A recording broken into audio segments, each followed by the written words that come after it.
Welcome to the latest episode of the Edgar Rice Burroughs mini podcast. My name is Tim DeForest. I'm the author of a couple of books on the popular culture of the early 20th century, such as the pulp magazines, old time radio, and so on. I maintain a blog at Comics, Old Time Radio, and other cool stuff, where you can also find links to my books. And right now, we are using the mini podcast to talk about books that were published concurrently with those of Edgar Rice Burroughs, or books that were published earlier and may have been an influence on him. Right now, we are finishing up our look at Journey to the Center of the Earth, the 1864 novel written by Jules Verne. Now, this was in Edgar Rice Burroughs' library, and although it may not be the primary inspiration for the Pellucidor books, chances are it did have some influence on that later series. And we'll jump right in from where we left off last time.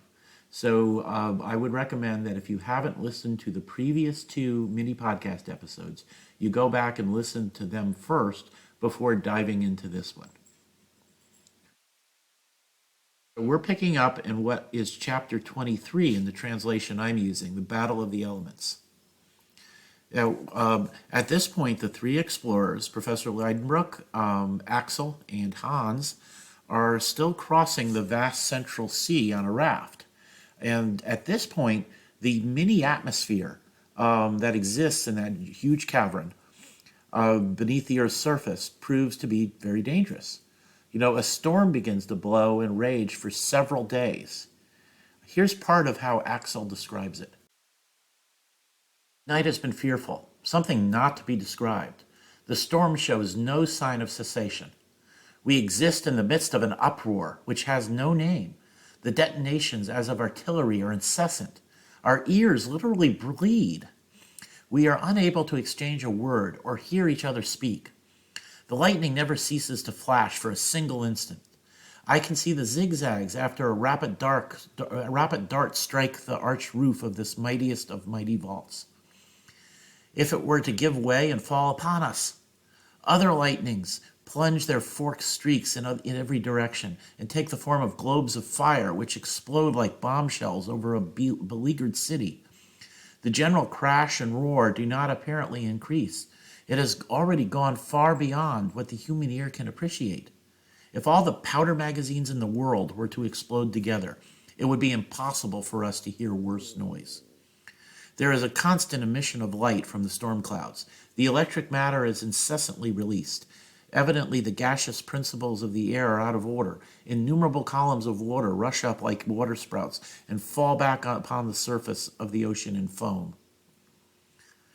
Verne's prose here is vivid and exciting. We get a real sense of danger and a real sense of hardship as the three men cling to their raft and are swept helplessly on. Now, eventually the storm subsides and the raft is washed ashore. From their compass, they discover they've been blown back to the same shore from which they started their journey. Or at least they think this is the case. It's not until the end of the novel that they discover that their compass has been affected by the lightning and is pointing in the wrong direction. But that doesn't affect the story as a whole. The men at least realize they've come to a different part of the coast than they left, even if they think it's still on the same side. They explore, and they find a paleontological treasure of fossils. In a scene that Verne uses to generate mystery about the interior world, they also spot a herd of living mammoths, and then they see a giant human acting as a shepherd to that herd. There's another quote from the book. A giant capable of guiding and driving these prodigious monsters. His height was above 12 feet. His head, as big as the head of a buffalo, was lost in a mane of matted hair. It was indeed a huge mane, like those that belonged to the elephants of the earlier ages of the world. In his hand was the branch of a tree, which served as a crook for this antediluvian shepherd. Now the explorers simply run away rather than confront the giant. I'm a little torn about how Verne handled this.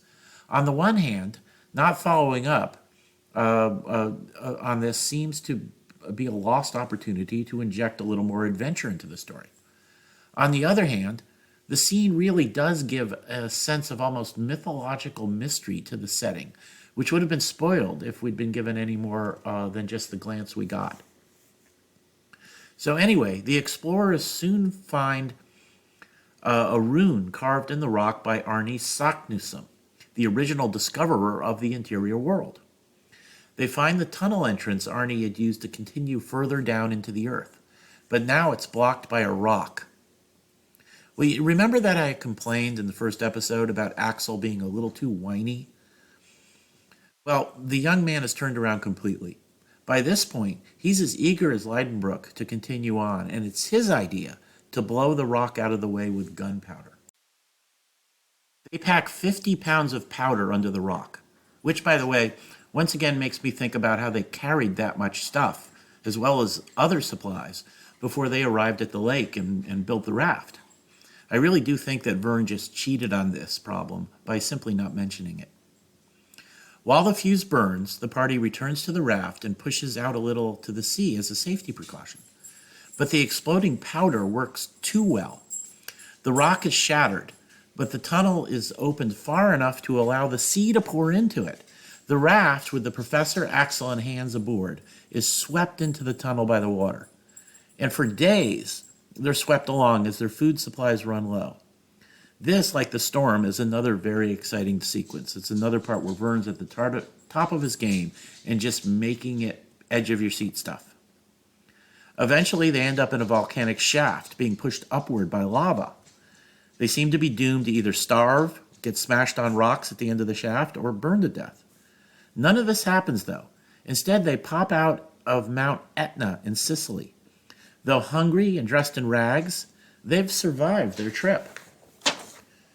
Eventually, they make it home to Germany, where Axel marries his girl, and the professor is a hit on the lecture circuit.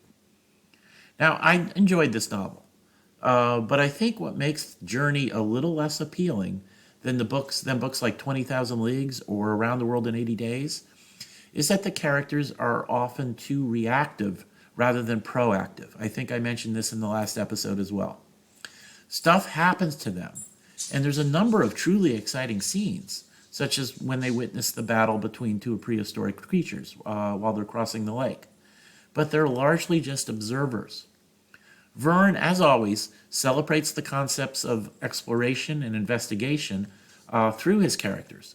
But mostly stuff just happens to them, and they often don't do anything more than just look at it, say, wow, that's cool, and move on to the next thing. Now, I do love the character of Hans, the unfailing stoic, who, no matter how bizarre the situation around him becomes, always just gets his job done.